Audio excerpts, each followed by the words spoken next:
لکھا ہوا ہے، کس جگہ لکھا ہوا ہے، تو ہم ایسوں کو زیادہ جواب نہیں دیتے ہیں اور یہ کہتے ہیں یہ کہاں لکھا ہوا ہے یہ بعد میں بتائیں گے۔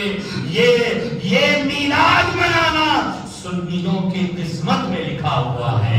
سنیوں کے مقدر میں لکھا ہوا ہے۔ میرے عزیزوں، میرے دوستو، مصطفیٰ جان رسول رحمت صلی اللہ تعالی علیہ وسلم کی جس سال ولادت ہو رہی ہے، اس کائنات میں کچھ عجیب و غریب واقعات ہوئے۔ کئی سال سے عرب میں بارش نہیں ہو رہی تھی۔ ولادت مصطفیٰ ہوتے ہی عرب میں بارش ہونے لگی، کھیتی میں ہریالی آ گئی، سرسبزی و شادابی آ گئی، اور مجوسیوں نے تقریباً 1000 سال سے آگ جلا رکھی تھی، اور ان کا یہ دعویٰ تھا کہ یہ آگ کبھی نہیں بجھ سکتی ہے۔ ولادت مصطفیٰ ہوتے ہی وہ آگ بجھ گئی، اور جو کیسر و کسریٰ کا محل تھا، اتنا مضبوط محل، اتنا مضبوط قلعہ تھا کہ کئی سال سے وہ قلعہ باقی تھا۔ آج بھی بغداد میں، عراق کی سرزمین پر وہ قلعہ موجود ہے۔ لیکن مصطفیٰ جان رحمت صلی اللہ تعالی علیہ وسلم کی جب ولادت ہو رہی ہے، اس کیسر و کسریٰ مضبوط دیوار میں بھی دراڑ پیدا ہو جاتا ہے۔ اسی منظر کو پڑھنے کے بعد امام عشق و محبت نے لکھا تھا کہ حشر تک ڈالیں گے، 1-2 دن نہیں، چند دن نہیں، 1 مہینے نہیں، 1 سال نہیں، بلکہ حشر تک ڈالیں گے، حشر تک ڈالیں گے۔ پیدائش مولا کی دھوم، اس وقت جب مصطفیٰ جان رحمت صلی اللہ تعالیٰ علیہ وسلم کی ولادت ہو رہی ہے، تو کیسر و کسریٰ کے مضبوط قلعے میں دراڑ پیدا ہو گیا۔ اور آج جب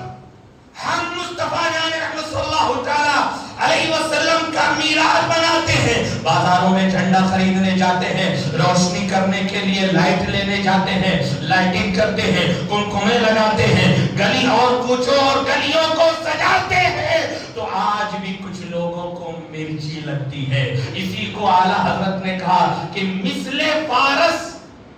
نجد کے قلعے ڈھاتے جائیں گے اور خاک ہو جائیں، خاک ہو جائیں عدو جل کر، مگر ہم تو رضا، دم میں جب تک دم ہے ذکر ان کا سناتے جائیں گے۔ میرے عزیزوں، میرے دوستو، مصطفیٰ جان رحمت صلی اللہ تعالی علیہ وسلم کی ولادت کس شان سے ہو رہی ہے کہ اللہ رب العزت نے جو دنیا کا سینٹر ہے، مرکز ہے، کعبۃ المعظمہ، وہاں کی مٹی کو لیا اور مصطفیٰ جان رحمت صلی اللہ تعالی علیہ وسلم کے خمیر کو تیار کیا، اور پھر آسمان کا شامیانہ تانا، زمین کا بچھونا بچایا، یہ سمندروں کی طغیانی، یہ سرز و شادابی، اور پھر اس زمین و آسمان کو سجانے کے لیے یہ چاند کی چمک، یہ سورج کی روشنی، اور پھر اس میں ستارے، وہ کواکب، ان تمام چیزوں سے جب اس کائنات کو سجا دیا، اور کم و بیش 1,24,000 انبیاء علیہم الصلوۃ والتسلیم کو باراتی بنا کر بھیجا۔ ہر نبی ان کے آنے کی قصیدے پڑھ رہا ہے، ہر نبی ان کا ترانہ گا رہا ہے، ہر نبی ان کے آنے کے نغمے گا رہا ہے، بلکہ کئی انبیاء نے ان کے امت میں ہونے کی خواہش ظاہر کی۔ حضرت موسیٰ نے بھی ان کے آنے کے نغمے پڑھے، حضرت عیسیٰ نے بھی ان کے آنے کے ترانے گائے۔ 1,24,000 کم و بیش انبیاء باراتی بن کر آئے، اور جب 571 عیسوی 12 ربیع الاول شریف پیر کا دن آتا ہے، تو مقام بیضا میں عبداللہ کی پیٹھ سے، آمنہ کے بدن سے اب وہ آ رہا ہے کہ ہر طرف اس وقت کفر و شرک کی تاریکی تھی، دلالت اور گمراہی سے یہ پوری